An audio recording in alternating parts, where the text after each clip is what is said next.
All right. I've got Alex. Alex, what happened last time? Ooh, let's see. Last time we encountered, I believe it was if I recall, it was in the fire pit in front of us all, right? There was this, if I understood it correctly, there was this apparition of sorts which revealed itself through the fire. And it spoke to us, it pleaded to us for help, and told us that we would find it at this particular large tree in the swamp. What did they call the swamps again? Does anybody remember? Was it the stinky swamps or something? I don't think I have that written down. I don't remember really. But we somewhere in the swamps, a tree that we could not miss. So we slung together pieces of our ship to make it into rafts. We took it out there into the swamp, fought our way through some hives of strange buzzing swamp insects that tried to suck our blood. We eventually came to the tree, and we entered and learned that it was the woman who used to live there was now dead, and her soul was soon to be taken by the entity she had formed a pact with. And she said she had 5 days, I believe, 5 days left until she would be taken from our plane of existence, our world. And she had three steps for us. All her one desire in life, well, in unlife now, I suppose, was to complete this extraordinarily powerful ring that she had made the pact to create. So the first step for us was to have the ring be covered in mystic sigils, and there was only one person who could do so, a woe-touched halfling by the name of Nicodemus Fedge. And so we went through a portal that this woman had opened for us. We were in the port city, I believe, of Ulvenvar. Ulvenvar. I knew it was Ulven of some sort. And that is essentially where we left off in the session last. We were figuring out what we would do now that the party was finally in a population center. Yeah. Also, she wanted to complete that her life's work in order for that entity not to take her soul. That's why she wants to do it. I was wondering why completing it would keep it from having her soul taken. I don't think I asked her about That was part of the agreement she came up with. Yeah. For the entity. She got it done within a certain time. She wouldn't offer her soul, okay. but then she died within that time limit, so couldn't complete it, and therefore lost her soul. I see. Classic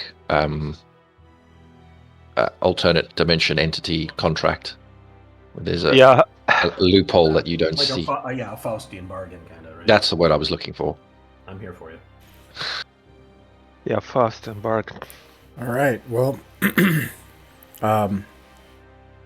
this is a little different than what we usually do. We usually do like this, linear, fast-paced romp role-playing as we go, kind of through a crazy pathway of weird Michael Curtis stuff. That's what we usually do. And now we've come to a place where we're at a city, and I have that you all have over 100,000 gold pieces, that as a group, anyways. All the shopping for mundane items, we've said you can handle that offline and take it out of that pool. Somebody's a treasurer I was given XP for. I can't remember. I think was it you, Glenn? Yeah, it was Glenn, I think. Yeah.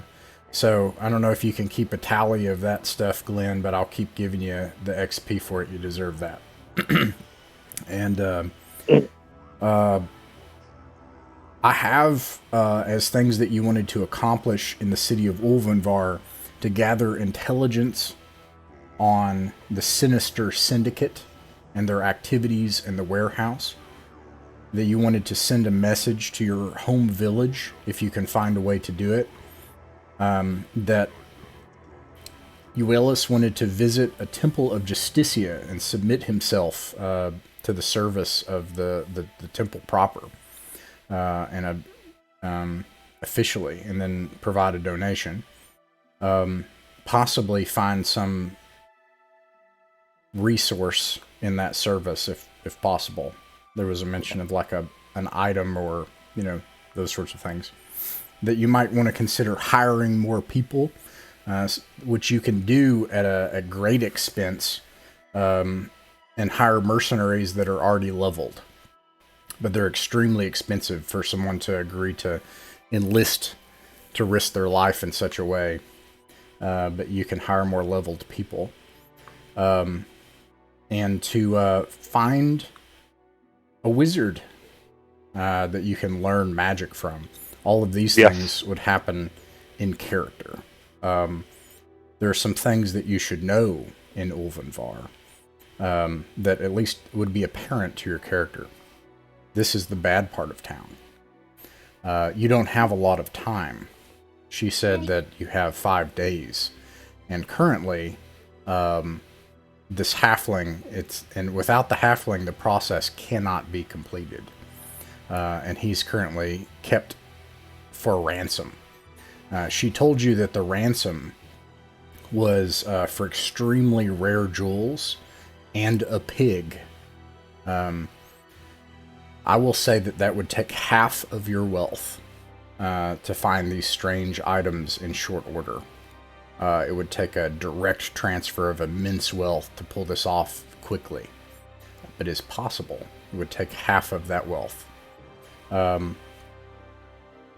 The other thing you should know is that everything you do here, as you do big things, if you plop down 50,000 gold pieces, an entire portion of the probably gross domestic product of this entire city, people will take notice. And the more you do, the more attention you'll garner. You also have, and having already liquidated all of the giant platinum discs, you now have the problem of having piles and piles of gold, which I offered 3 options for, but if you have other creative options, you could also consider them. And that's where we're starting.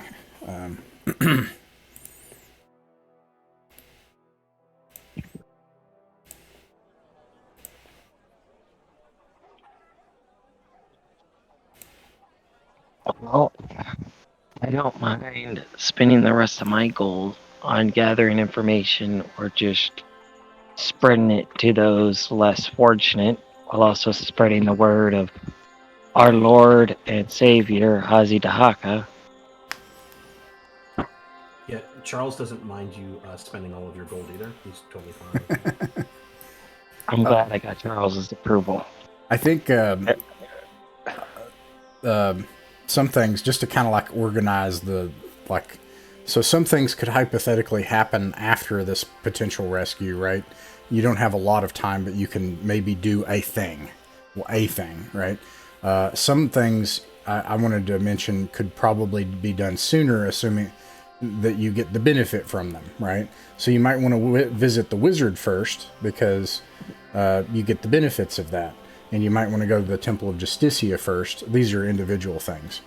In the case of these individual things, we'll spend the time and actually be an audience for this character moment for that person. Yeah, it's the first thing Euelis does. Like, there's no talking him out of it. He heads over there with 600-700 gold. Well, about 10% of what his share is to donate. Okay. And he sort of puts it towards whatever the priestess or priest is there, like explains his history, how he came about it, how he's dedicated his life as a cleric of Justicia, but hasn't had any formal induction into it. All right. So Euelis takes part of his share, goes off on this quest alone, and we'll pan the camera over to Euelis in a moment. And then let's also talk like big moves. What's the plan with all of the money? Like, do you want to try to transport, a portion of it back? Do you want to try to go ahead and spend it and cash it in and keep a portion left? And then do you want to spend half of it to try to find these rare items to make a direct purchase of this halfling for his ransom? Maybe An opportunity to possibly rescue him or ransom him, is that right? Yeah, and I suppose gathering intelligence would feed that line of that decision, wouldn't it? So maybe Charles's recommendation would be, let's do both, right? Like, let's at least have something in our back pocket that they want for him. But if we don't have to give it up, then let's not, right? So I would say, you're saying maybe it's A or B, and I would say, how about A and B? If we don't have to give the stuff up, that's great. We can get this cat out of there. But his view would be also too. I think we know the kinds of syndicate type operators. Just because we give them something doesn't necessarily mean they're going to give us what we asked for, right? They could pull off another fast one, or they could up the stakes on us. So I think we need to be prepared for that. If we do go the kind of the tried and true route, we're going to get stabbed in the back. I'd rather stab them first, and then negotiate later. But it's up to the party, obviously. Yeah, how about we gather information about them and then we decide? That's the thing. Like, do we want to ransom him, or do we want to just, just save him, like rescue him? All right. So why don't we now, keeping in mind you've brought in all of your money, except for whatever money you left at the crash site, and I can't remember if we said there was any amount left. Half of our gold left there. So you even have more money that you could potentially access later. So that's worth noting, that you could hypothetically bring that wealth and also liquidate it later. But so you have like half still left back there. Yep. And then you have all of your minions here. Like, you've brought in a whole gang of people. I'll also describe this area. This place that you came into is a filth-strewn back alley of Ulvenvar. There are two-bit thieves and drunkards and lepers and beggars everywhere, mixed among the unwashed and stinking, struggling laborers, and marketplaces selling questionable-smelling fruit and goods. That's what you see all around you here. And then, why don't we just partition this into 3 lines of effort then? Uellis is going to go by himself. Patrick is going to go try to find a wizard. Does anyone want to go with him? Yeah, I'm going to try to find a wizard. Also going to take a bath. Does everybody take a bath? I mean, no. Eventually. I'm afraid we'll stand out in this stinky alley. So yeah, that's right. Maybe we shouldn't. That's what the yeah, maybe it makes more sense for Uellis to do it because, presenting yourself to the temple, you would do it. You would do things like that. But okay, sure. Yeah, I guess Patrick will not take a bath. Yeah, that's a good point, by the way.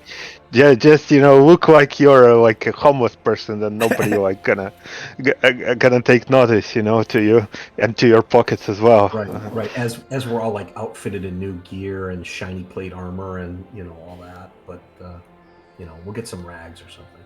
All right. So who wants to go with Patrick?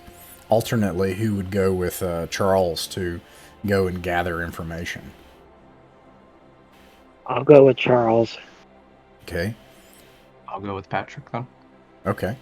All right. Okay, so we'll start with, and this will take some time. This might take the session. Okay, I'm not going to rush this, and we're going to do the modern role playing thing. I'll pan the camera, around to different groups. Okay, so Patrick and Giza. When you ask around, one of the limitations here is that this is a large river city. And so if you left the slums that you're in, what you've learned are called the dregs, it would take so much time that it could take the better part of the day. So you've learned that in Ulvenvar there are tons of hedge wizards. and they're all part of a sorcerer's guild. And there is one nearby. If you were to waste no time, that would be the closest spellcaster. On the edge of the nobles' quarters, which is 2 blocks over, is also an entire arcane library, a scriptorium that's said to house all sorts of rare matters of knowledge. Well, I guess we shouldn't waste time. Really, like there's no time for that. So I'm gonna go like for that closest withered, and Patrick is just gonna there's no time to waste. My son, let's just go and see that wither that is close by. See what he has to offer. Aye, if he's one of the residents of these dregs, perhaps he can tell us a little bit of this sinister syndicate while we're there. That is, if he's sane, of course. I mean, sure. Let's see and see what he has to tell. Okay. If you ask where to go, you eventually are pointed toward a mere, I can't know what I don't remember what they're called, but when you have a line of buildings, and this building is just a simple door, I guess a walk-up, and it goes directly into a line of buildings, there's a sign, a greasy old wooden weather-stained sign hanging out in front of it that has the shapes of stars and a crescent moon on it, indicating an astronomer and member of the Sorcerer's Guild. I believe that's the place. Let's see. Did we find out, by the way, his name? Or do we know his name? Is it on the sign? Is it on the sign? Really does he just have the symbol of the It's just the symbol, yeah. They didn't even bother with the name, just some creepy old hedge wizard. Okay, so I guess I'm gonna knock on the door. All right, you knock on the door. You hear noises as 2 different locks on it move and latch, and an old man opens the door. He's balding and has long hair that hasn't been tended to in a long time. Long streaks of gray and a scraggly black beard and hair. He opens the door and he's like, "I don't have any money to donate. Oh, can I help you?" Well, to be fair, I have some money to donate. But by the way, I like how you look. You know, you have a nice style there. You come to see Bibvim the Brilliant, then? Oh, yes. It seems like you are the Bibvim the Brilliant. Am I correct? Oh, I'm seeking knowledge. Oh, customers, yes, just a moment. And then he closes the door. You hear a bunch of desperate rustling and shuffling and stuff. It seems that no one's been here in a while. And then he opens the door, and this time he's wearing a hat like this, except it's all a single dark color with stars on it. And he's got like robes with stars as well, indicating, of course, his official status as a guild member. And and he's like, "Please come in." Yeah, but it's a way nice hat. I like the stars and everything. You know. Oh yes, pretty nice. I'm a member in good standing in the Sorcerer's Guild. Come in. Welcome to the Emporium of Bibvim the Brilliant. And you come in. There's all sorts of stuff on the walls, as if merchandise. Most of them are kind of bric-a-brac. And then there's like papers and old things and leftover bits of food and stuff that are just scattered all over in a mess. By the way, nice to meet you. My name is Patrick. Patrick the Toned. Well, there is a story for that, but I'm not gonna go to the details. We don't have a lot of time. Here's my friend, Giza. Uh, He goes like this and puts it up to his head, and he's like, "Welcome, welcome, welcome. Come in. Have you come? Do you need ointments for your joints, herbs, healing oils? What is it that I can help you with? Do you have well, enemies?"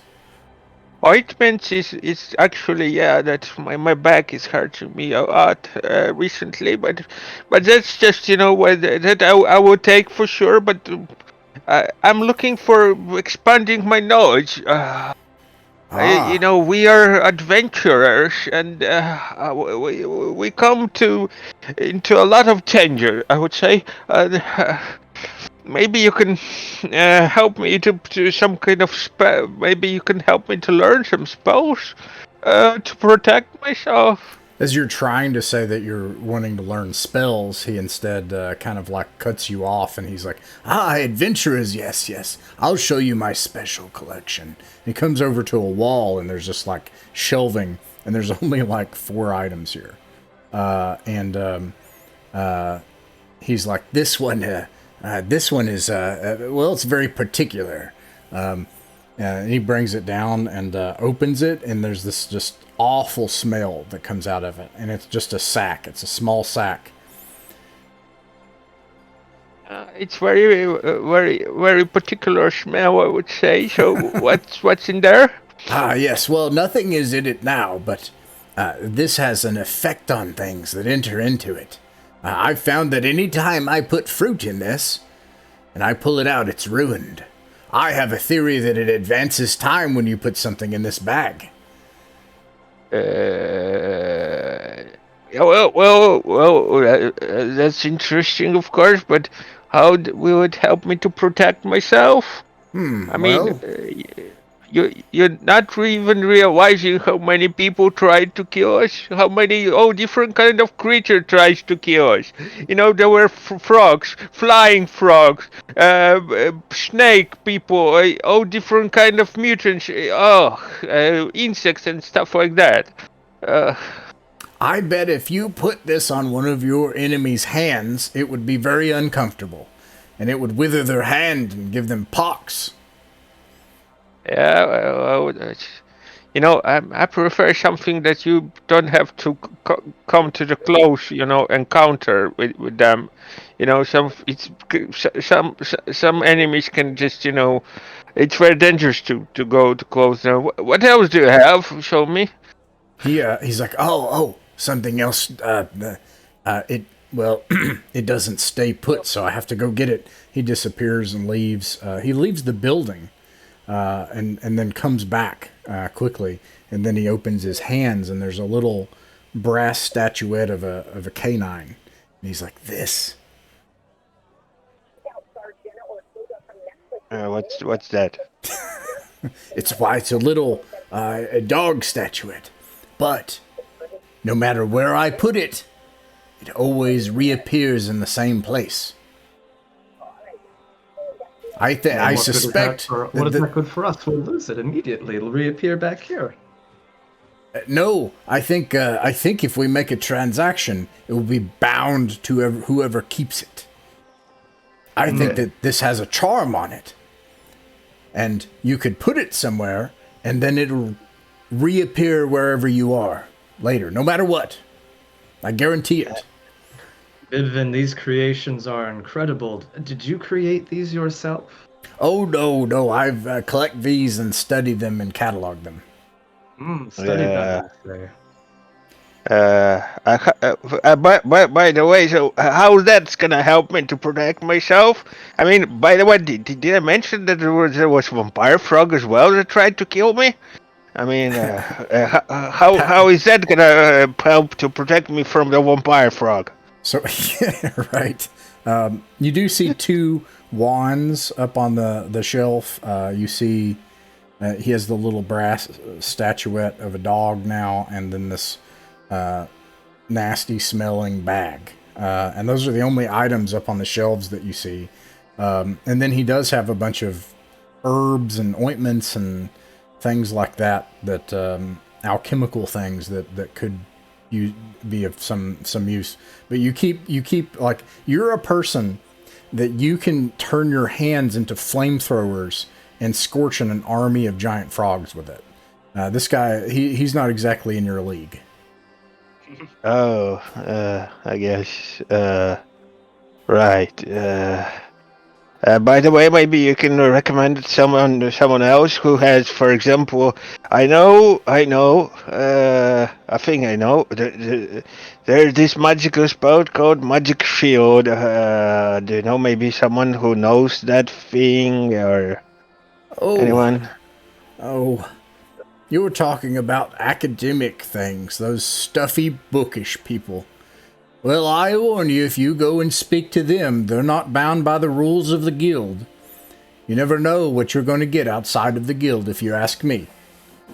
But if you insist on dabbling in things that are not authorized by guild protocols, you'll need to go to the scriptorium near the noble quarters.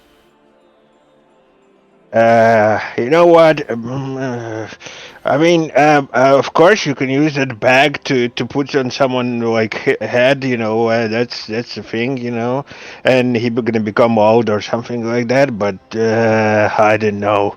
I might as well just try. Anyway, it was a pleasure speaking with a person of knowledge and magic. You're certainly a fellow of great talent. I can see it from your wares, and especially and remember, you have a very great sense of style. I love it. We might as well try it. Sorry for taking your time. Giza will nudge Patrick and kind of point towards those wands that you mentioned. Yeah. Sorry, the ones. I forgot to ask. What's the ones there? Well, one is a family heirloom. I can't part with it. I hope you understand. Very special to us. It's been passed down for some time. This other wand... Well, maybe don't touch that wand either. You know what? The wands aren't for sale, actually. Yeah. It's not very often, Bibvin, that you have clientele of our caliber come along to purchase things. Are you sure that neither of these items are for sale? We could make it well worth your while. Well, it's just I've tried to study this wand here, and it is like this gnarled black thing. It just kind of curls like that, and he's like, but it sort of gets in the way.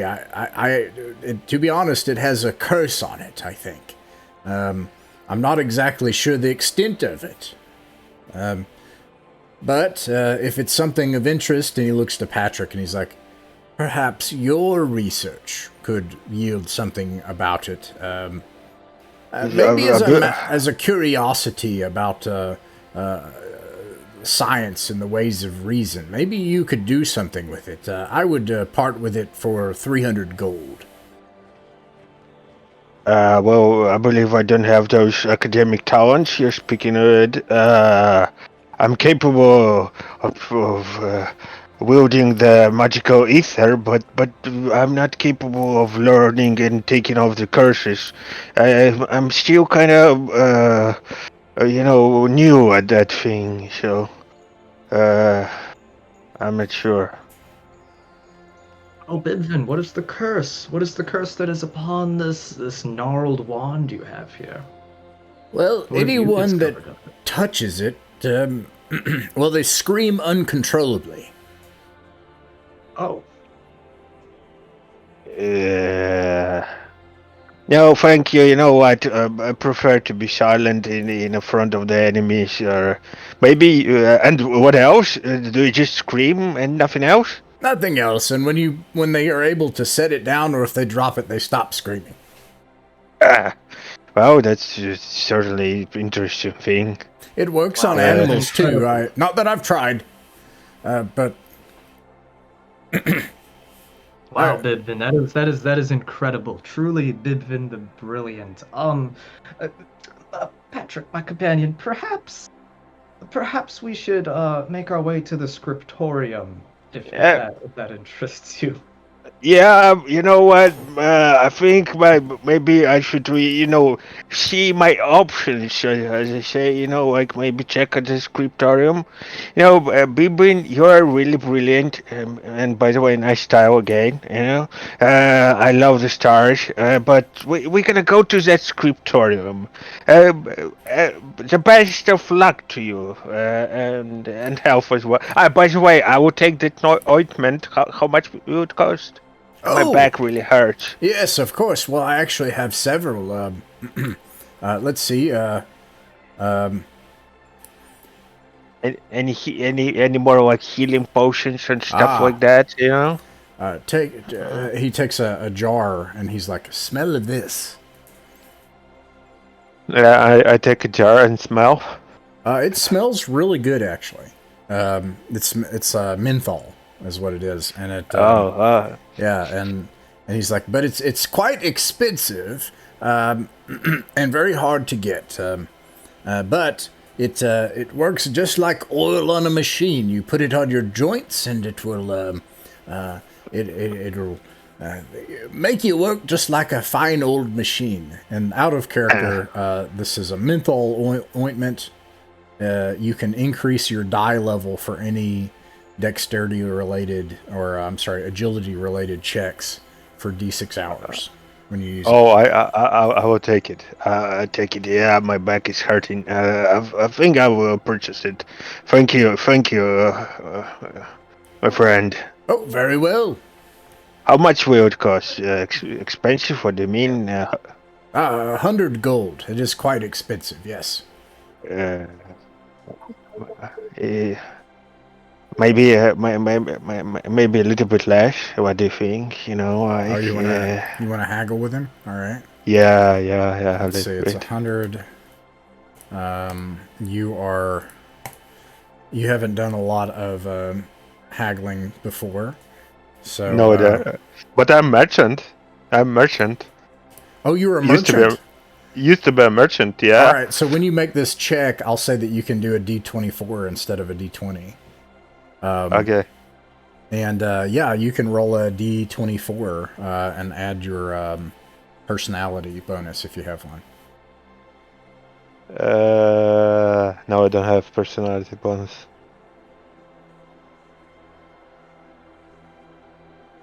Oh wow! Whoa! He's when you look like you're about to just drift off and be uninterested, and he's about to lose the last customer he's had in forever. And one gold piece is a huge deal. Like, it's not to you all, but to like our average person, it's enough to live on for a long time. Despite this being an expensive item, he sees no other customers in sight. He says, never mind. Just if you would spread the word of Bebvim the Brilliant and all the things that I offer here, if you enjoy this ointment, if you do that, I'll give a special promotion, and it's only 33 gold pieces. Oh, well, that is more reasonable, I would say. I will take it. Pleasure having business with you. He eagerly takes the gold, enough to probably at least keep him alive for a while, if not pay off some of his racking debt. And he's like, thank you so much. Come by and visit Bebvim the Brilliant anytime for your magical and alchemical needs. Sure, yeah. May the Oglaz bring you peace. And I don't mean like when you die, just taking, may your soul be in peace, like all the time. He takes his hands and puts them up to his head and bows a little bit as you leave and close the door. Okay, I'm going to pan the camera over to Jessica and Charles, who you all are trying to gather information. Where do you go? What do you do? Well, I think we know the location of the warehouse, if I'm not mistaken. Yes.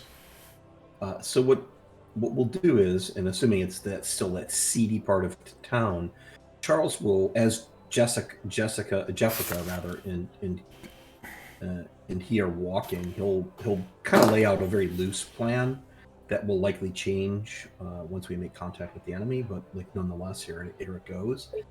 We've got and he's got like a bag with all the jingly coins. My thought is this: we could roll into the tavern and start spreading our money around, right? Instead of trying to be too sneaky, let's see if we can gin up a game of chance, right? Where we can start getting people in, sort of get people talking, buy them drinks. Meanwhile, you and I will just make sure we're drinking club soda or whatever the equivalent to club soda is, and let's see if we can't get and let's lose on purpose. We've got so much money at this point. It's actually easier to bribe somebody when you don't know you're bribing them, and they don't know you're bribing them. So let's do that. We'll engender goodwill with them by giving them money, making them think they earned it off of us, and that we're marks, essentially fish. So he wants to know what Jessica's reaction to that plan is. And Jessica's all for that, because if we can't gain any information, we may at least become targets for whatever this strange criminal crew is doing. Yeah, and we can gain information. It's easier for us to paint the bullseye on our own backs as opposed to have them paint it for us. Exactly. So, I mean, that's essentially the plan, is to roll in. I think our cover story is we're rubes. We just came into a lot of money. Old uncle died, left us, an inheritance. We bought this shiny new armor. Look at us. We're big time adventurers. We're super important, and we're going to celebrate. And everybody round for the house, that kind of a thing, and then see what we can get going. Oh yeah, we're definitely going to bring in sacks of gold, have it jingle and clank around, and yep. Yeah, I'm all for that. All right, cool. That's the plan. All right. Let's see here. The snakes will obviously be left outside in the cart that I was able to find. Okay. Yeah, they're our back. The closest tavern that looks like it would draw any audience is the Winch's Mug, which is just out on the edge of the dregs, but is large enough and has enough of an audience to meet the goals that you've described. There's a bunch of people even drinking outside. Some of them look like they're about to get into a fight as you enter. Nothing abnormal there. Shadowed alleys crowd nearby, and noisy dives of other attempted small taverns that are more select to whoever is in there. This one is more of a public place. A single-storied, stone-walled building, in places at least, with leaded glass windows. Old rusted weapons hang on the walls as just mere ornamentation. There are even some accommodations that ring on the outside and buildings that surround it, and outbuildings. An entertainer, a small person, is playing a lute and putting on music as people drink and laugh and carouse here. And what's your first pitch? Where do you go first to set this scheme off?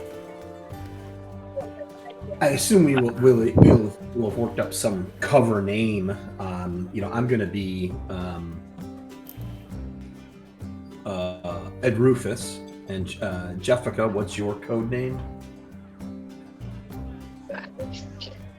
Sarah. You have to say that again. I didn't catch that, Clint. Sarah. Okay, Sarah. We'll come in and basically, sidle, not even saddle, but make our way rudely to the bar, and just dig my hand into the bag and slap a bunch of coins right on the table. Drinks for everyone. It's not every day that a warrior such as myself, and he'll hit his chest with with a almost, and then winces, obviously he's hit himself too hard with what he did. Grand adventurers, drinks for the entire, for everyone at the bar, and all you wenches over there, and you fools hanging from the chandelier, and the you know, that bard over there, and he's just basically going off like, But not just for the day. How about drinks for everybody for the next 3 days as well? Yeah, and then he'll tell the bartender, "Come close, barkeep, come close." Slamming a bunch of, I assume, random gold coins from what you've liquidated down onto the table is easily enough for exactly what Jeffica describes and more. The tavern erupts and cheers that they basically have the day off and then some, if they choose. And then the innkeep, a woman leans forward and is like, "Well, that was quite the display then. This'll feed everyone that comes in these doors today." He'll give like a leering wink, you know. "Hey, there's more where that came from. If you just keep drinks coming." Ah, quite the victory then. Yes, warrior indeed. Very well. And she yells out, "Aye! Food and drinks, keep it going. What can I do for you? The name's Parita." Did you say Parita or Barita? Parita. Oh, all right, Burita. It wouldn't happen to be a room in the back or maybe a table here. I'm feeling lucky, and where are the cards? Where's the spin wheel? What have you got going? I need action. We could get dice out for you and pull tables together if you're gonna have games right away, sir. And then she yells at a bunch of the winches to pull together tables, and creates a head of the table for you and Jeffica. Excellent. All right. What do you say, Sarah? You feeling lucky for the first throw? Oh yeah. Let's get this ball rolling. People eagerly join the tables now with their monies loosened, no longer needing food or drink at this point for the rest of the day. And Ed Rufus will purposefully put money on bad bets. When it should be on the come line, he'll put it on the don't come line. He'll just be making as many bad bets as he possibly. I mean, so we're playing something like craps or whatever that is. So whatever the wrong bet is that he should be on the wrong side of, he's definitely doing it. Jeffica, you can make a will save, and Charles, you can make a personality check. Okay. This will be a degree of success roll just to see how well this goes. Let me see here. I got 17. 15. All right. Yeah, 15 for 15. Okay, wow. Yeah. All right. So I'll tell you what you see, Jeffica, and then I'll tell you how this goes as this happens. Jeffica, you can tell that as this happens, two big thugs outside have been watching you. They continue to glance your way as this is happening. Meanwhile, Charles, this is going really, really well. And you find yourself surrounded by friends and hanger-ons that have all surrounded the table, and they all want to, regale you with their own false adventures, of which you can clearly tell are false. Some of them make pleas that you help them. There's all sorts of things happening outside of Ulvenvar that they beg your help on, and they're certain that a mighty hero like you and heroes like you and Jeffica could go and easily resolve for great treasure. You also hear all sorts of information. I'll say that you can find the answers, or something close to an answer, because you rolled a 15 to D7 questions. You can roll a D7. Ooh.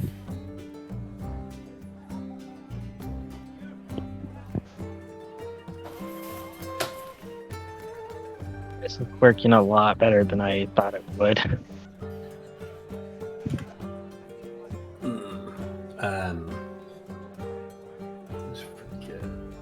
What's the command for roll again? I apologize. It's all right. It's a /roll space 1d7.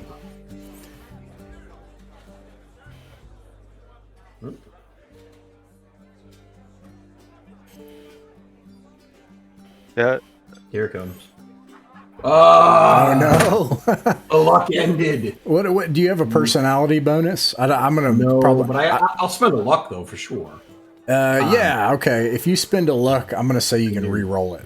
I like the sound of that. Because that's silly. I should have put a lower cap in. See, this somebody mentioned in chat. Somebody mentioned like why in old school games do you sometimes have ranges, like a range of integers, right? And this is a good example because a 1 doesn't even make sense. You just spent like, all of these people's like. What do you want to do? 3.5? Cut the difference, or I just rolled a 7? No. Yeah, you get 8. You can ask 8 questions. Okay. But I'll split them up. So you take 4 and Jessica. Yeah, well, actually, you don't have to, Glenn. I know that your voice is bad, but you can hop in if you want. Glenn, just type it in. Chat, and I'll read it. Thanks, Ted. Yeah, no worries. So first thing he's gonna ask is,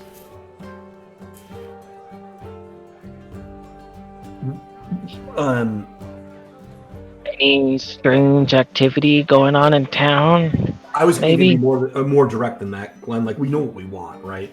We want to know how do we identify the sinister syndicate, right? What tattoos? Like, everybody's got like a, I don't know, a bandana coming out of their right pocket. They wear blue shoes, whatever that might be. Indications of status as a member. Number 2, is there any the warehouse next door? I'm assuming it's next door, across the street, whatever the deal is. Are there any other means of, what are all the means of egress, including but not limited to sewers, skylights, and any other non-magical, modes? Those are 2 questions right there, I think. So, Glenn, what 2 do you want to ask, and then we can go back and forth.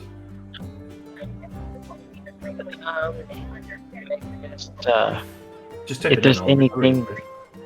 Yeah, just anything of interest going on in town that might cause alarm to 2 newcomers or interest. And you got one more question, Glenn, and then I'll ask one. If there's anybody that we should be on the lookout for, or anything we should be worried about, just common questions like that new people would probably ask. Trying to keep it at least half of my side on the down low, make sure we don't raise any suspicions. I'm going to ask about the municipal police, building inspector, the name and the identity of somebody, maybe preferably corrupt as possible, who would be able to get access to buildings. So I'm thinking like building inspector, fire inspector, code, anybody who even the syndicate would have to play ball with, right? All right, I think I can synthesize these things into some pretty useful information. You got 8 results. You rolled a 15. You just plopped down. I'm going to say it's minus 50 gold. Because I heard you say you just grabbed and just put it down on the table. Oh, so 50? Why be so frugal? Make it 500. What do I care? You might need digital that 500 gold for everybody. Digital gold. You want some digital gold? You, everybody. Okay. All right. So here's what you get. First of all, let's start with Jessica's questions. What they're easily able to answer is one of the people that's been kind of hanging out close by. Her name is Aldrada, and she's like, look, Mark, if you're here in this part of town, there's going to be people that they're going to take an interest in that shiny armor and those weapons and everything you're carrying around, sacks. There's a whole bunch of you that came into town. It's obvious. The more you move around in this town, the more you do, the more you spend, the more attention you'll get. Eventually, you'll get some big fish attention if you just keep moving around like you do. So you might want to keep a low profile while you're here in the dregs. And I'll tell you this. The people here, and she nods around, and the people around her, she's a little drunk. These people here, they pretend they're your friend. There's no friend of yours here in the dregs. I'll tell you that, friend. I mean, I'm your friend, though. I am.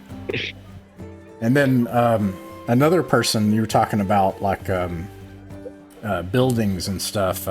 This one's a man, and he's got really ugly curly hair that just kind of falls off to the side of a big bald head like a mop, and he's got a big chubby fat face, and his name's Ode, and he's like, oh, I do know someone that might be able to help with building matters.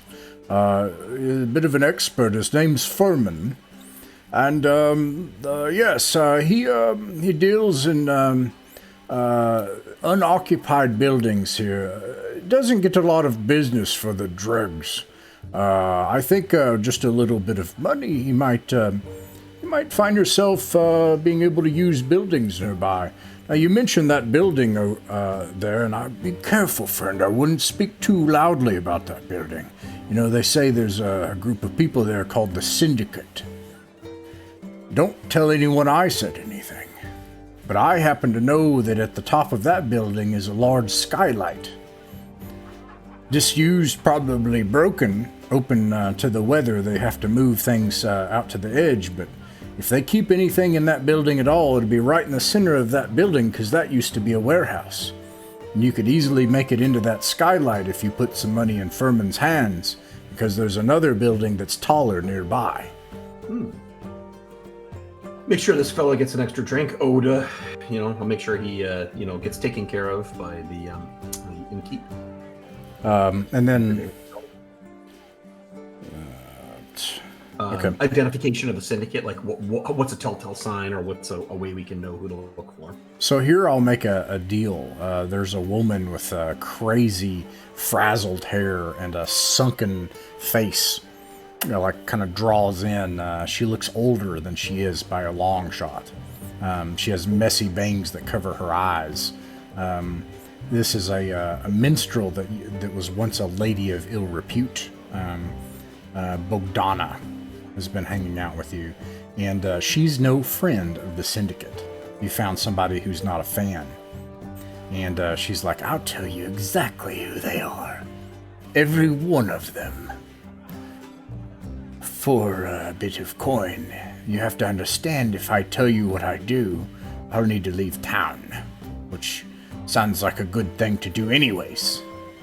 Seems like we're about to have a gang war here.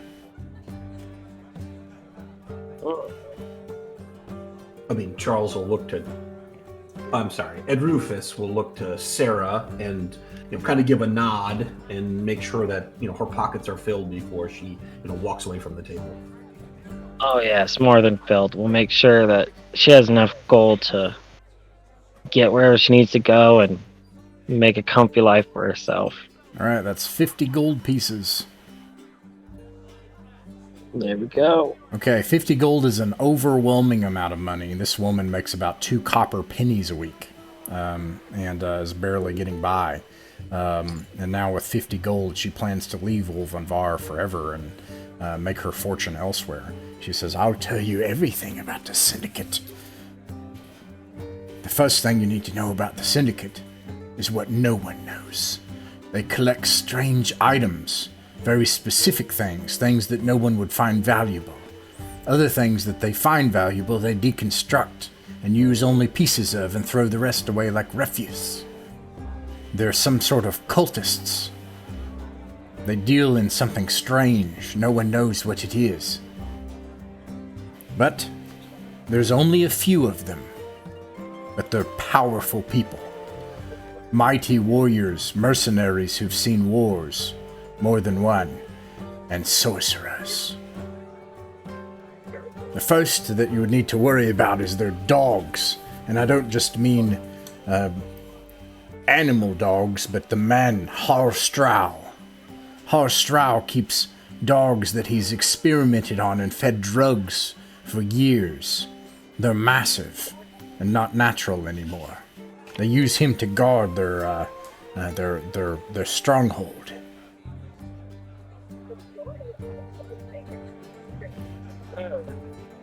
Harstrau is tough in his own right, but with those dogs, it's hard to get past. The other thing that you should know about is their sorcerers. I don't know their names, but one is some sort of fell cultist. A fat, disgusting man. They can call on all sorts of evil powers. Sometimes strange lights and sounds and smells come from the warehouse. I think one of them is the leader. The last that you should know are all thieves and mercenaries, but they're some of the best. No doubt they've set all sorts of traps and tricks and ambushes and all manner of things for anyone that tries to get into that warehouse.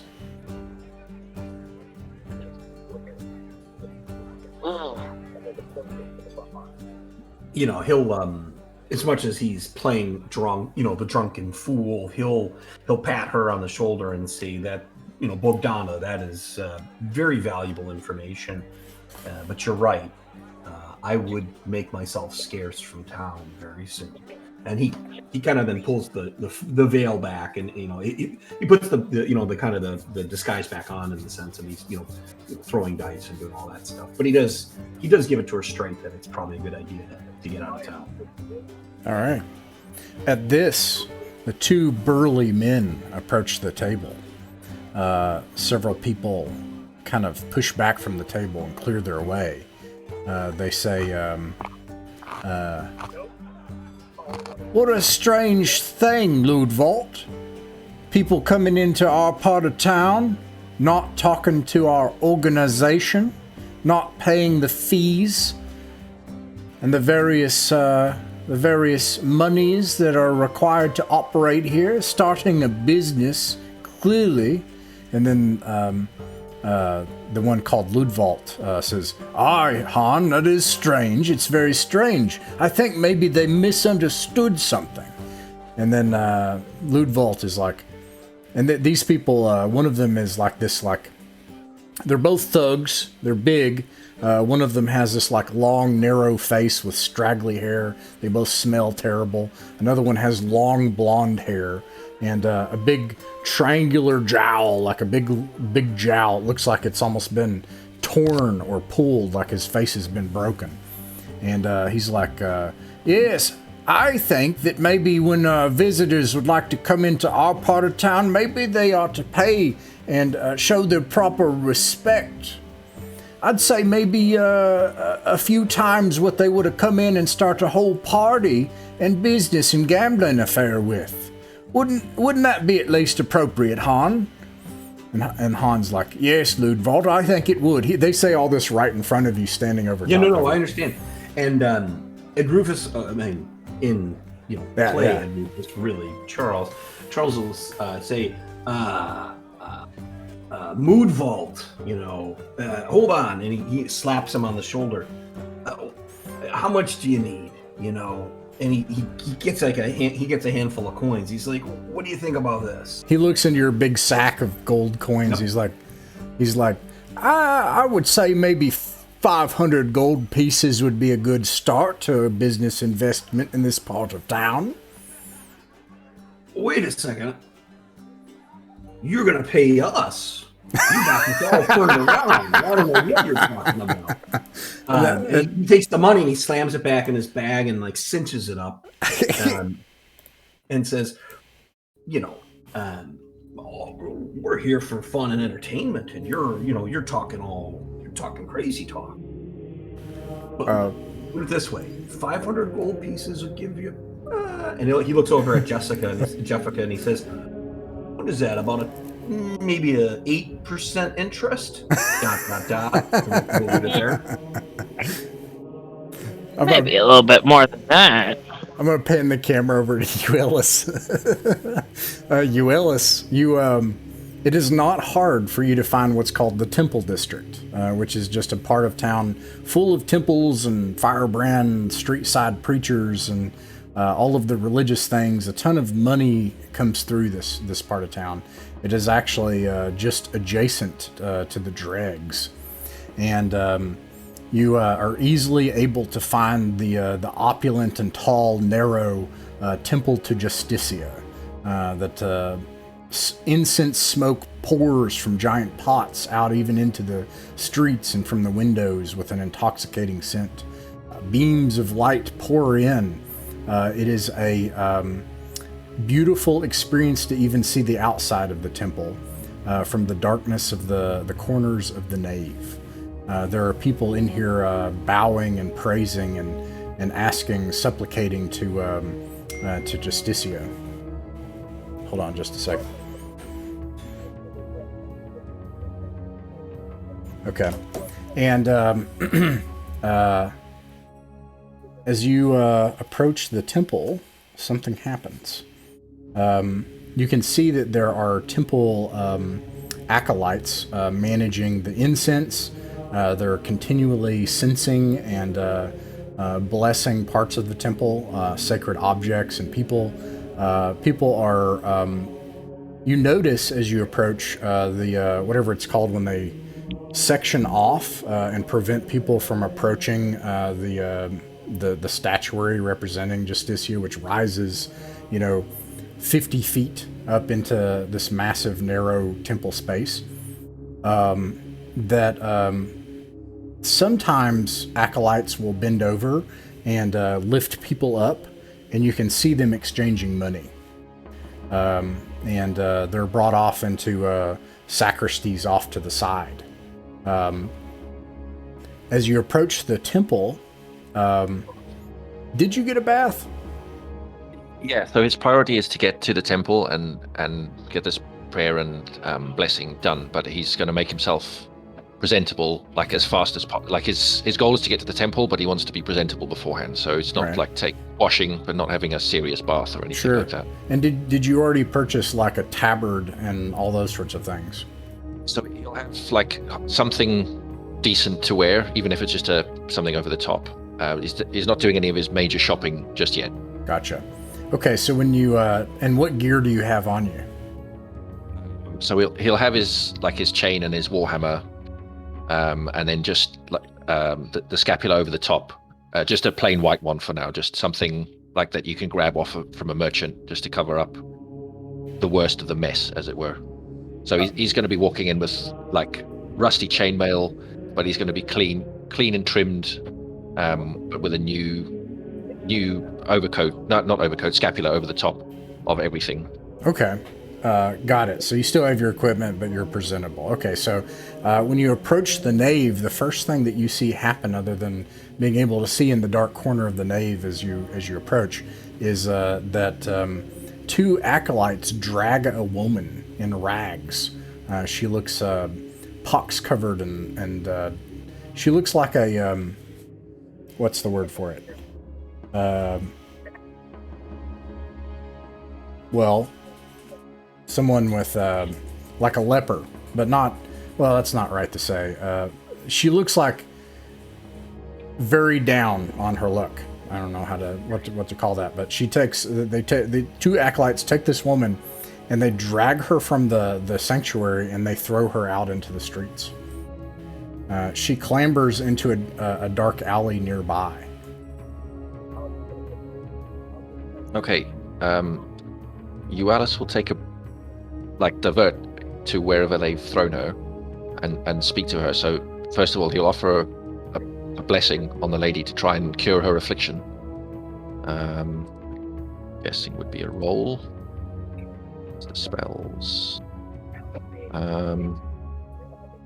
Neutralize poison disease seems appropriate. Nope. Justicia is not pleased with that. I think this is how I would interpret it. The thing about clerics is, to me, the way I look at it, maybe this is the wrong way to look at it, but clerics are like, for every other character, they're unbound by my meddling. But to me, the cleric is the character where the judge gets to just meddle. That's how I look at clerics. So this is how I would interpret it too. Yes, that does not work.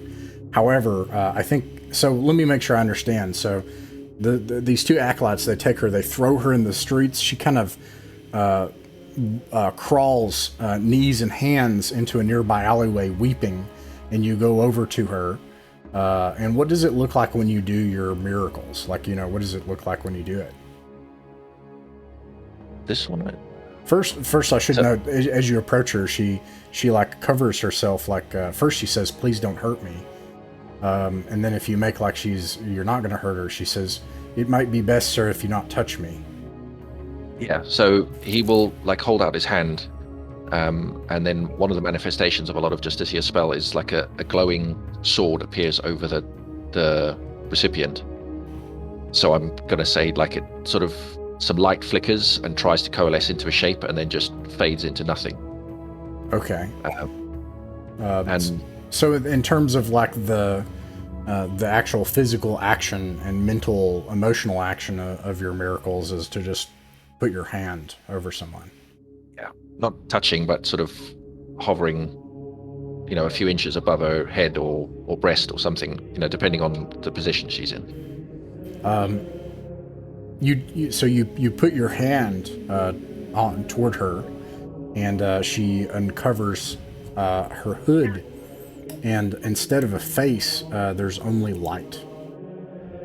And all of a sudden, you have a feeling of vertigo, as if you're doing a somersault into the ground itself, or as if you'd gotten drunk or been drugged, as if the entire world does a 180. You feel as if you're on another part of the ground, as if the ground has some other aspect to it. And all around you are bright lights. If someone has, what's it called, whatever the epilepsy, you might want to turn the screen off.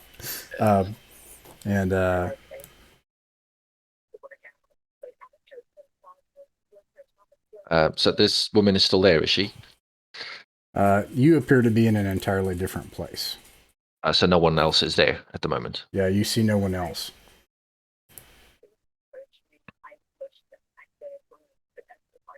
And in terms of like, does it mirror the city, or is it just completely like what do the surroundings look like? Just more of the city, or something completely blank? So you get this feeling of like vertigo, as if like the ground flips 180 degrees. That's the first thing, as if the ground itself had always had this other part of it that you weren't aware of simply walking on the surface of the ground. And when that happens, you don't see the streets around you. You don't see. It seems like you're in an entirely different place, and instead you see all sorts of patterns and this sensation that the ground had a different ground to it. You get the sense of that all around you in these patterns that seem to honeycomb out infinitely. And you are in that space of many patterns within patterns before a woman that is a giant over you. This energy comes from her eyes. I don't think you would actually be able to see her eyes, just the vague shape of her face. And you can see this weave of patterns within patterns emanating out from her. Everything perfectly symmetrical, and in perfect order and harmony, except for two things. She holds her hands up into space, stretching out infinitely to her left and right. And in one hand is this all-consuming fire of holiness, and it is uncomfortable to be near. As you observe it, hold on just a second. As you observe this, you can see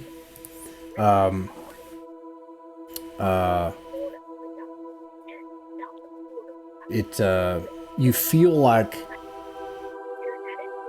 the weight of exposure, like as if somebody can just, like you're not wearing clothes, like people can just see parts of you, the inner parts of you.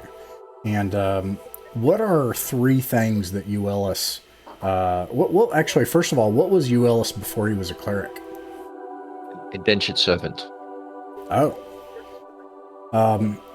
In his past life and in the course of his adventure, what are some things that Uellis carries around inside him that others can't see, that don't line up with with what he tries to do now. So, whatever caused the indentured servitude, so I'm going to say some kind of sort of fairly minor but serious crime, so like he robbed a noble or something, and the fine was just too much for him to deal with. He also, like, he's conflicted with the concept that he's a cleric of a lawful god, and he's adventuring with Jaffica, who is a cleric of a chaotic god. So he has some kind of justification as to why that works, but he's also got racked with the guilt of this apparent contradiction. Yeah. All right. I think the biggest thing is these things that you carry in you that no one can see, that sometimes arise, sometimes are considered. It's as if you were wearing clothes and now the clothes are gone. And it's as if they're completely out in the open, as if objects around you. The other part that is not symmetrical is in her left hand, which is there is radiating out in a gentle and completely comforting way, soothing every part of your atomic structure. Are these waves of a sense of being cared for, a sense of gentleness. What are three things, or what are some things about you, Ellis, that are kind of, I don't even know how to put this in one word, but it would be like either what you care for, what you yearn for, and what you're grateful for. If that were one word, like whatever that is.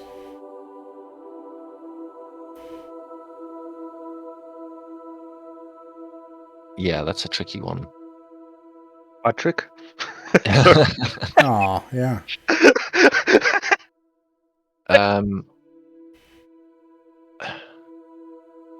Yeah, it's tricky to do it as one word. So I would Well, say, I'm not saying this is one Yeah. word for you. I'm saying I don't Yeah. know what to call that, but it's something that if you were simultaneously grateful for, care for, and yearn for, and all in one thing, but not entirely just love. I wouldn't also just make love is a bit broader, but some sort of deep inner gratitude of the heart of something. So as it is, he's like he yearns for like a purity of purpose, but like I've mentioned this before, he's sort of aiming toward. Well, I'm aiming towards him being somewhat of an arrogant dickhead, but with the idea that he's doing like he's trying to do the best he can to improve the lot of everyone around him. So he's yearning for that. Is righteousness the right word? Probably. Yeah, I know what you mean. That's a hard word. Words fail me in that too, because those two things are related. Like this sense of like, I know that I'm not doing this exactly right, but I'm going to try to do the best I can. And in that, I want this to be clear. I want to do that, whatever that is. Okay. And I say that to say these are other things that at the same time now feel completely open from you, as if they were outside of your body and clearly on array to be seen. And in this state, before this, and it's hard to look up at this woman, just out of the discomfort of those inner things being very apparent.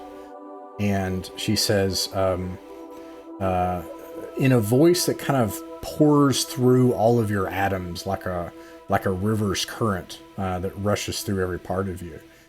She says, a faithful son of justice and charity.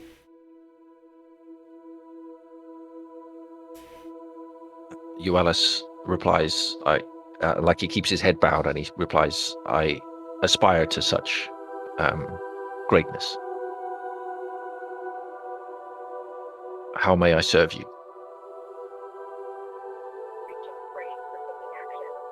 You carry so much burden with aspiration. Some things simply are. You have all been destined, each of you, to play a part in the eternal struggle. Even those who claim to follow chaos, those who seek worldly pleasure and power, those who Seek to do what is right, and set right what is wrong, and even when they fail. You all have a part to play in the eternal struggle.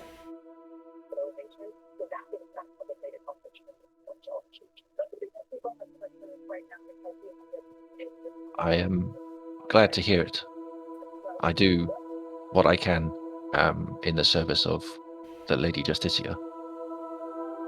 The host of chaos ascends in the many realities. It threatens everything. You and the others should be a shield against it for all of humanity, a hammer of judgment against the host. Your quest to free this wizard from eternal damnation opposes a mighty lieutenant of the Lord of Hosts, Nul. When you succeed, the host will march on Earth. You foiled the ascension of the champion of chaos. Now, they seek to raise a greater champion against you. The host comes for you and your friends.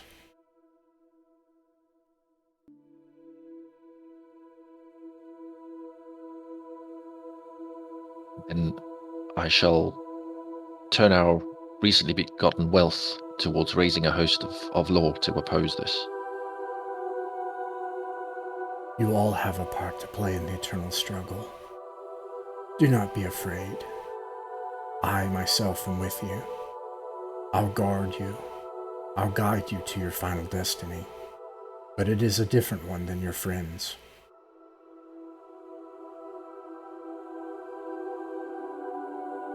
I'm sorry to hear that, but if that is the path I must take, that is a path I will take gladly.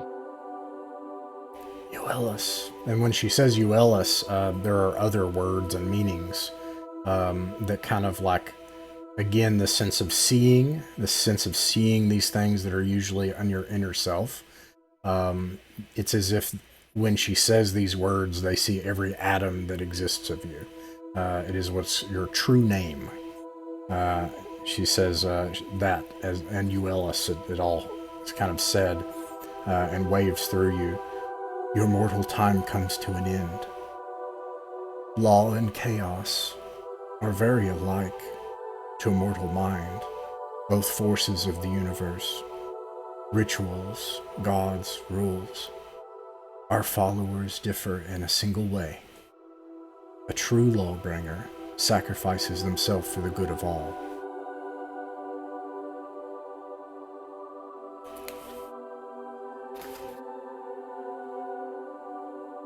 Uellis he pauses in silence for a while, and then he says, "These words of yours bring much fear. I hope I will not be found wanting when the time comes." Do not be afraid, lawbringer.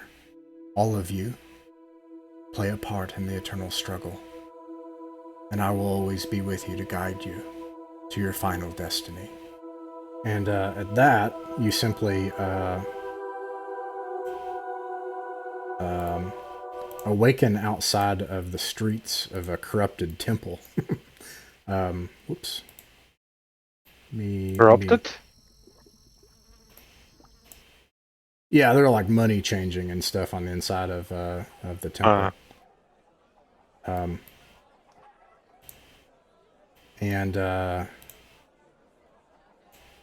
So it's still a temple of Justicia. It's still a temple of Justicia, and it's still her the formal rites and things and stuff that they do there. I'm trying to find the here we go. And there is no woman here in the streets. What do you do?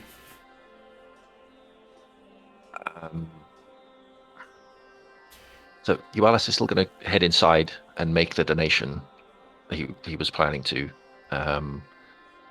and speak to the what's the word? The head, whoever the head of the temple is, because despite the corruption, it's still part of the greater scheme of things. He'll continue with his plan as it is. So he'll explain how sort of his life up to this point, how he picked up a holy weapon and he's defeated the Chaos Lords and destroyed a temple to the Frog God. I'm not even going to try and pronounce his name.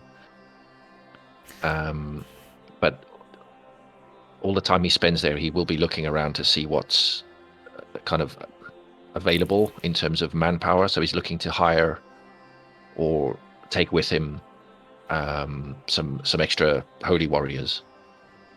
All right. You can make a, this is going to be a check, a personality check with a D24. And something, as you're doing that, something that's peculiar. First of all, they accept the donation. The money seems to grease the wheels just fine. Oof. All right. Well, never mind. Yeah, that's an extra 1 on top of that. Money does not help much at all. Well, this all happens. So something interesting about the Temple of Justicia is that one of the things that they do is that they have this order of like warriors and crusaders and knights and things, and they keep a book at every Temple of Justicia. And one of the holy kind of rites that's done between all temples of Justicia is all books everywhere are always kept the same. So like every time they make a change in a book, they immediately go to great expense to contact all of their temples to edit their book so that all books are kept the same. And they use a tremendous amount of expenses to do this, such that the differences across ages between the books of the Temple of Justicia are very minor, even when they are different across the world. And they have this huge book, this tome, and they record your name in it as like a crusader, a warrior of Justicia. And with the donation, that easily happens. And then the other thing, he's going to see if he can find out any information about the Syndicate or the halfling we're trying to rescue. Like, he's going to spend a bit of time chatting with acolytes and knights and see if he can drum up any information. They've heard of Nicodemus. They know that he is very unlucky and that he's a famous jeweler. The way they know is he often comes and he's actually asked for prayers and services to heal him because he thinks that he's cursed, and he's spent a tremendous amount of his sizable money asking for incense and ointments and all sorts of devices of prayer and stuff to free him of his affliction. So Nicodemus is known here, but they haven't heard of the Syndicate.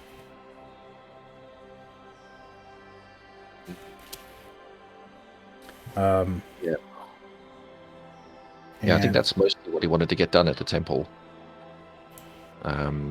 So from that, he'll head off to do his shopping, unless there's something else that catches his eye on the way out.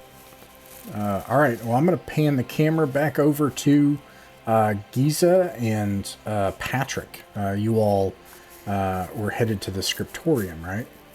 Yep. Okay. When you arrive at the scriptorium, it's a much nicer part of the city, bordering on the nobles' quarters.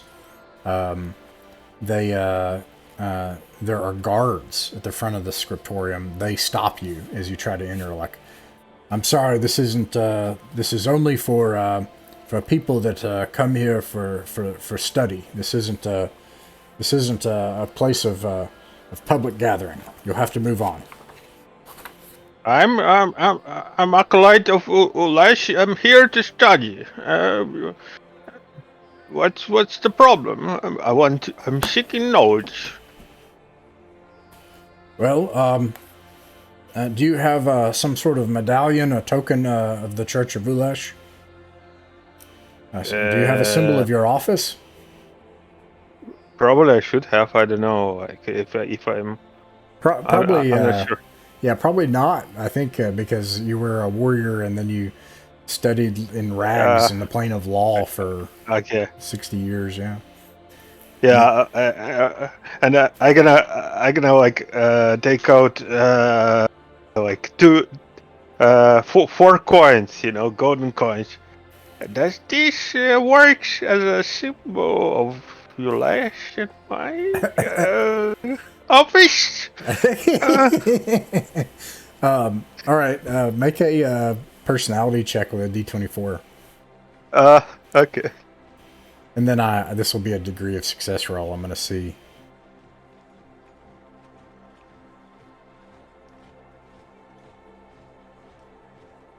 Come on. Nope. No, Okay. no. So it's a 6. So he says he looks at it and he can tell that you have a bunch of coins. How many did you offer him?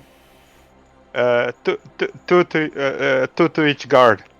2? 2 coins. Okay. Yeah. He looks. He can tell that you have a lot of money, and he says, "Old man, being a guard in Ulvenvar is it's a very difficult thing. I hope you understand that it's a difficult thing keeping peace in these streets. It can be a violent place, especially when you're at night here in a lantern and the night's watch. It would be quite something to help a family out, to be able to leave Ulvenvar and start over. Gosh, the kind of money that would take," and looks over to his friend, "it'd take probably 20 gold per person to do something like that." I'm pretty sure that 10 gold per person would be enough. Why are you trying to? Why are you trying to skin off the old man? He smiles don't you- and then grips his polearm and he's like, it's going to be violence, is it, citizen? And they back up like they're about to attack you.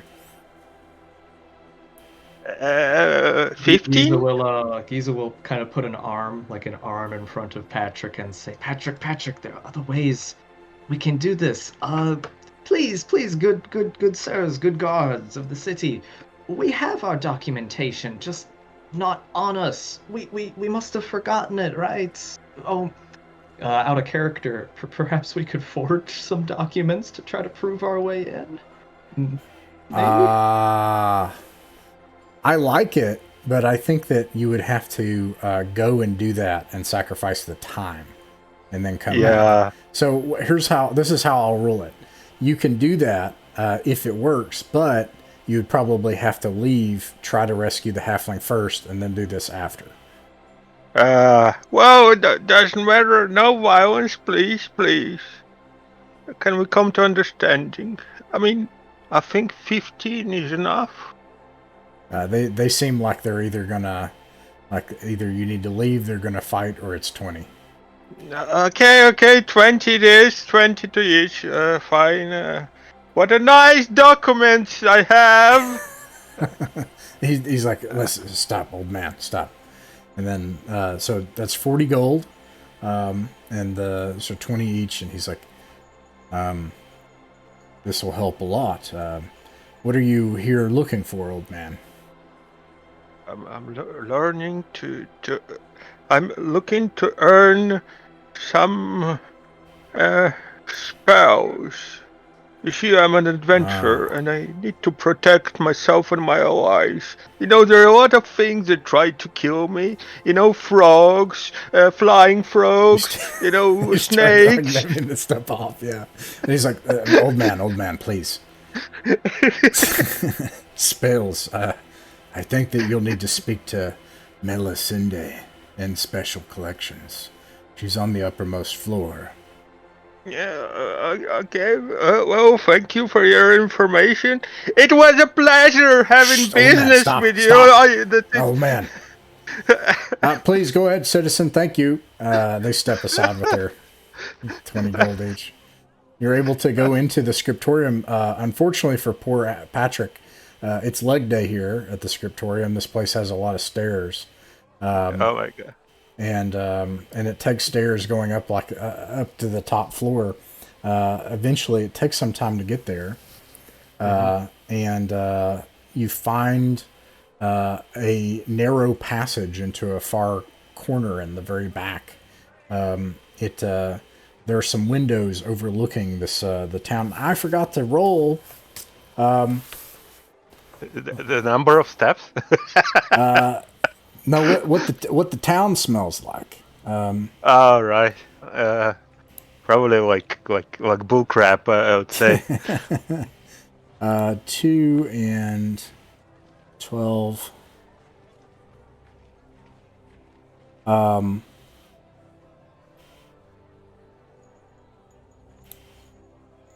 This part of town has a perfumed smell to it. Oh. But the previous part of town smelled like the air clarity. I forgot to mention this for people back there. Is actually almost like pea soup. There's this like green, nasty smog that just sits down into the dregs. This is where you came from. And it smells like dead fish. However, doing stealthy things in that part of town and the pea soup smog, you get a +2 die level to anything related to stealth stuff, but a -2 die to any ranged attacks. So it's just like a smog. This part of town is clear and it has a nice smell to it. And anyways, if you do see a woman, obviously doing archival work, moving scrolls, stacking things. It's a very short woman with her hair tied back into a bun and a simple tunic and skirt, and kind of old and short. This is the special collections part of the scriptorium. How is she? What is her name again? Did you ask her what her name is? The guards told me that I need to that's right. find Millicinde. Melisinde. A young woman, I believe it is you. Melisinde, isn't it? Hello. My. She sees how nasty you are. You look like you've covered yourself in refuse, having lived in a swamp for the better part of a month now. And space octopus goo and everything else. Yeah, I noticed it. Don't worry, madame. I know that it looked like a homeless person that was living in the dirt, but that's actually all the thing that's left from my enemies. You see, I'm a great adventurer. I slayed frogs, vampire frogs, flying frogs. This is like his thing now, right? Like he's like, I am Patrick the Atoned. I slayed vampire frogs and this, and you like just list out all the things that you faced. She's like, yes, and who are you? And she turns to Giza. Oh, I am this. I'm the companion, perhaps the caretaker, you might call me, of this man here. I make sure we're on the right path.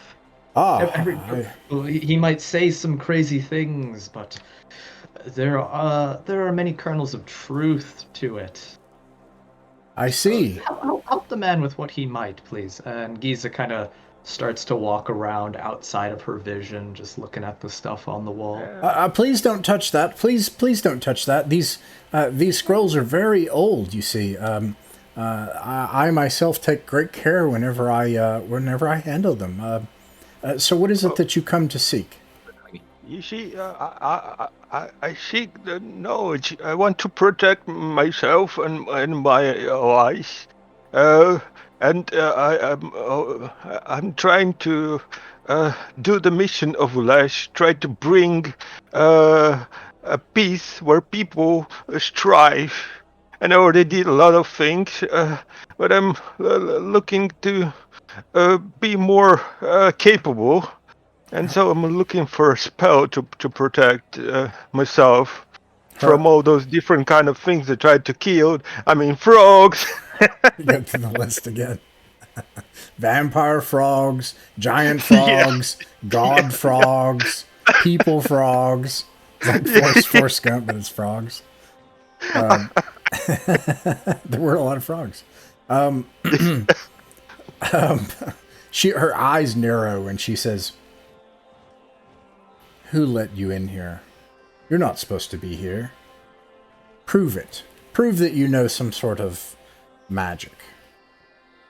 Okay. I've learned recently. I learned very interesting spells. I'm gonna try to cast like on the wall a magic mouth. Okay. Uh, An interesting thing here is like if the spell fails, then you can't cast it again. And today is the day that you have to do the heist. So that's the tough part. well, hope I'm gonna be lucky. You know. Yeah, I hope so too. Yeah.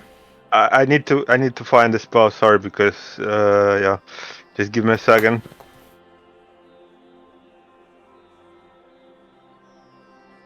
Where did I put it? I can use Control F if you want. Magic Mouth. Yeah, no, I have it somewhere. I need to find it. I saved it. Yeah, I found it again. So, yeah, right. Alright.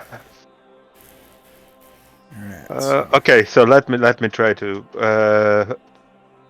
I forgot what was the mercurial effect, but maybe we shouldn't worry about that. Yeah, let's not. Just roll, and you got to get a 14 total, and don't roll a 1. Hopefully. Yep. So it's intelligence. It's 11 plus 4, so it's 15 in total. Nice. All right. Yeah. And I roll, and 15, that means character creates a magic mouth on the inanimate surface he touches. The magic mouth lasts for 1 hour and will speak single phrases up to 10 words whenever any creature approaches within 20 feet. The magic mouth appearance is a discretion of the caster. Human, animal, as long as it is too wide or smaller. Anyway, yeah. So I'm gonna create a mouth of a cat. All right. Where do you do it? Yeah. What happens? Yeah. So I'm gonna just give me a second. Let's grab me powers of magical ether. I connect to you, and I put it on a wall nearby, and there's a mouth, and appears the mouth, and it's Grant. No, it's Patrick. Ground. No, it's Patrick Brown. She drops the scroll she's sewing and she screeches like, you do know magic. Well, I'm Patrick. Yeah, I'm Patrick Deton, the Kawait of Lash. I tried to bring peace where people strive, and I killed a lot of things. And She starts to list them off again. She's like, wait, please, Mr. Patrick, you're not supposed to be here, and I know it, but I can see that you do have magical power. I think I know how you can find the scroll that you're looking for. I really appreciate it, young lady. Please, do tell me. I am part of a society here in Ulvenvar as the curator of special collections of the Scriptorium of Ulvenvar. And something has held back my proper advancement in the society. And if you can help me with this matter, then I think that I might be able to help you.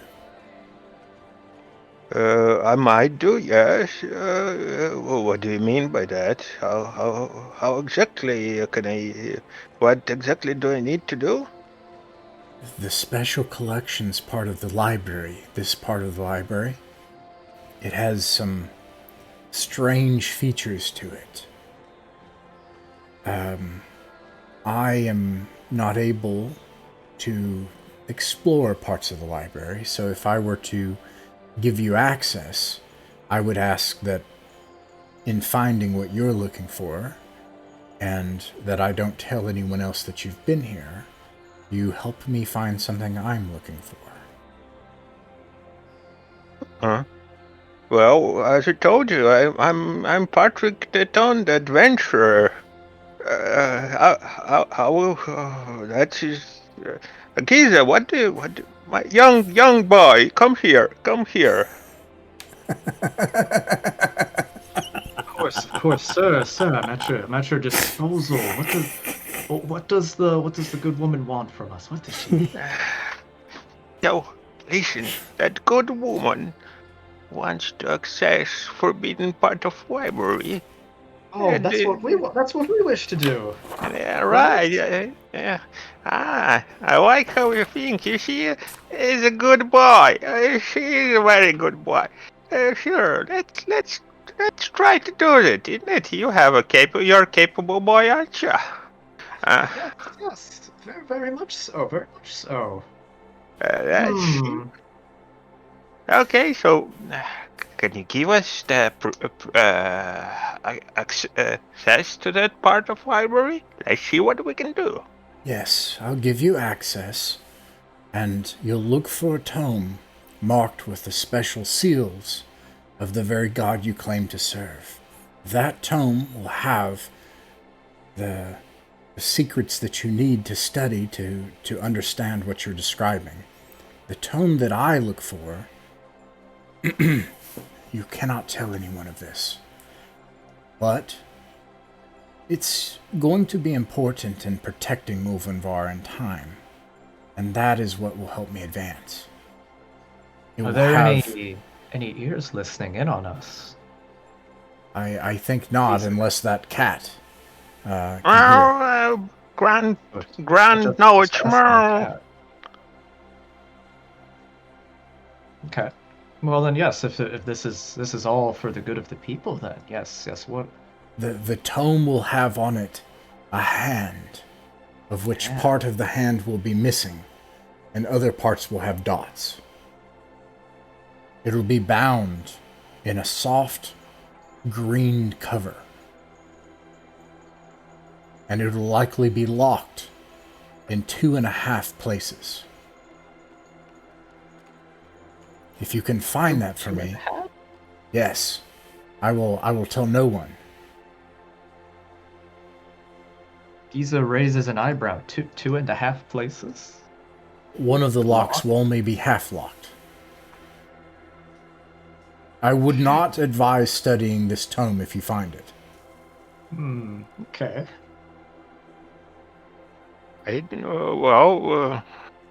So what do you think, boy? Do you think we should I think it's possible for us to do that, isn't it?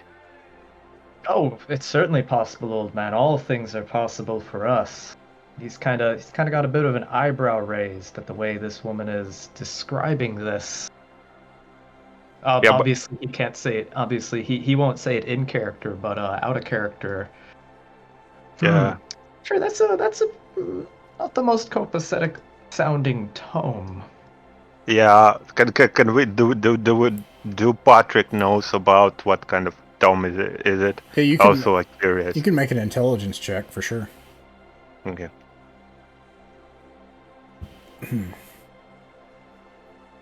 All right, just passes. It's 15. You don't know what she means by 2.5 locks, but the symbol is the symbol of Nimlerlin the Unclean, the chaos god of plagues. Hey.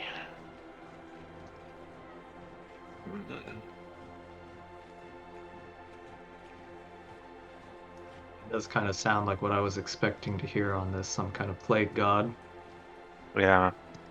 Well, perhaps she just seeks understanding of a plague that's on this town. Because one of our party members, I mean, although it was the woman who seemed to have the powers of some sort of deity in her, that woman was described as having pox upon her skin, if I recall.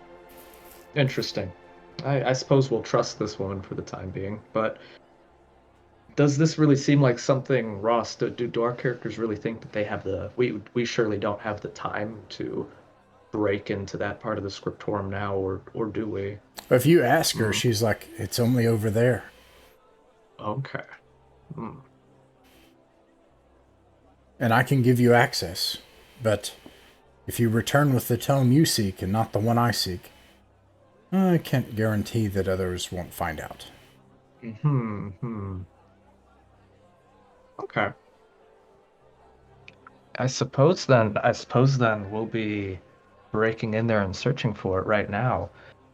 And Giza will ask the woman, I guess, just one last time to check with her if she knows any specifics. If this is a forbidden area, are there not seals and protections upon it to keep outsiders out or to record those who enter?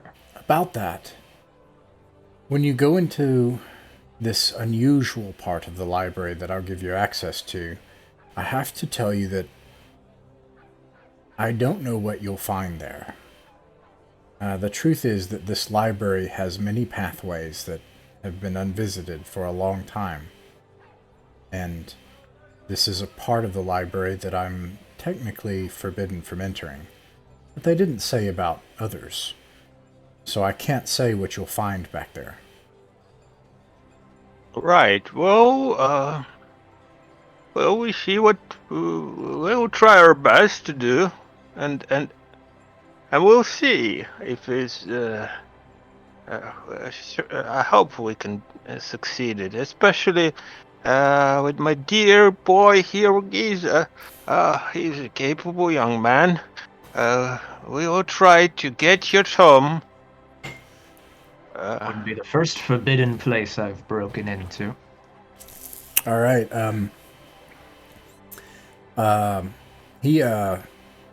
She.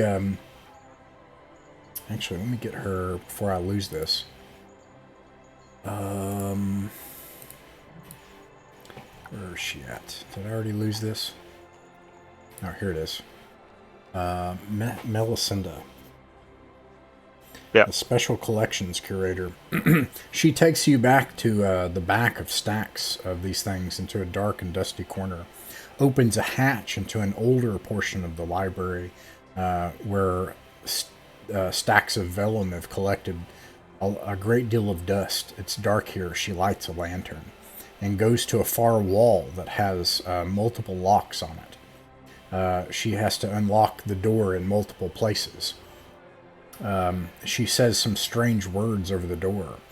And she says, once I open this door and you enter the next room, you'll need to come back and knock the number of times that there are these locks. There are 7 locks.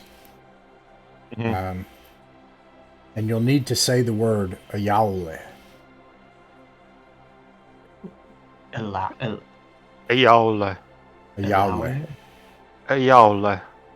Oh, sure. I think it's Ayaule, but hopefully my hearing doesn't. Hopefully I hear it properly, and my hearing is not like it used to be. I think it's Ayaule, and it's 7 locks. Okay, knock 7 times and say Ayaule. I will try to remember it. Sure. Very well. And yeah, but he's like, yeah. So when we're gonna enter, like, and Potter is just gonna, like, when he understands what kind of tome, like, whenever we're gonna enter into that library, she's gonna close the door, of course. And I'm gonna speak like, and he's gonna look at you. I'm not sure that we need to give her that tome. It seems like a book of chaos deity. Maybe we can trick her or somehow get out from this library somehow. What do you think? You think there might be passages within that lead outwards, old man? Is that what you suggest? Maybe. I mean, what it seems like he told us it is a magical place that have a lot of entrances. Yeah. So I worry and I wonder if they keep tomes such as this deep within the forbidden sections of this library. I wonder what else we'll encounter. And I even worry we've encountered In your journeys, you've encountered things such as Yeah, this before of great chaos. Do you think there might be a difficulty even if we so much as touch this tome? I worry greatly of this. I believe if we touch at least one tome, that's going to be difficult, but we'll see I can do. It's a heavy Well- door, and she pulls it. Just only such. Only a little bit to where you can pass through. It's dark into an antechamber on the other side. And she says, I'm not going to open it all the way. But I will listen for your knocks. Best of luck to you. Thank you, young lady. My boy, let's go. Yeah. All right, Giza will light his hooded lantern that he's purchased, and follows along close by the old man. Always a hand on Patrick's shoulder, but he will go where Patrick leads. Yeah. And I guess that we can stop, here because Okay. Well, real quick, I'll just describe what you see, and then we can. You see on the other side, after the antechamber, the dark antechamber, the first room is obviously a reading lounge. It's comfortable in here with rich upholstered couches and chairs and elegant coffee tables. There's the scent of perfume or something that someone has smoked and enjoyed. Open notebooks sit with no one marking in them and no one sitting. Actually, I do need to make one quick check.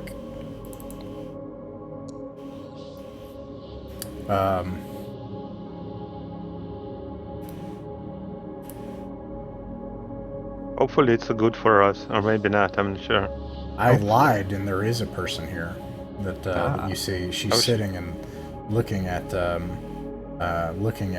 journals, and this person is wearing black robes. They have onyx black skin, and it's hard to see their eyes. It seems like they're made just entirely jet black, both robe and skin entirely. They're very short, some 3 or 4 feet tall and slender, almost emaciated. The robes seem to just hang off of them unusually, and there's wrinkles and stretches along the black skin of their face. Let's see here. This person looks up at you and says,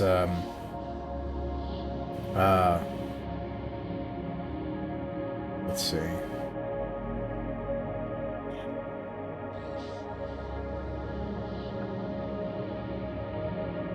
They say, have you already registered with the Grey Librarians? And that's where we'll stop today. Oh, yeah.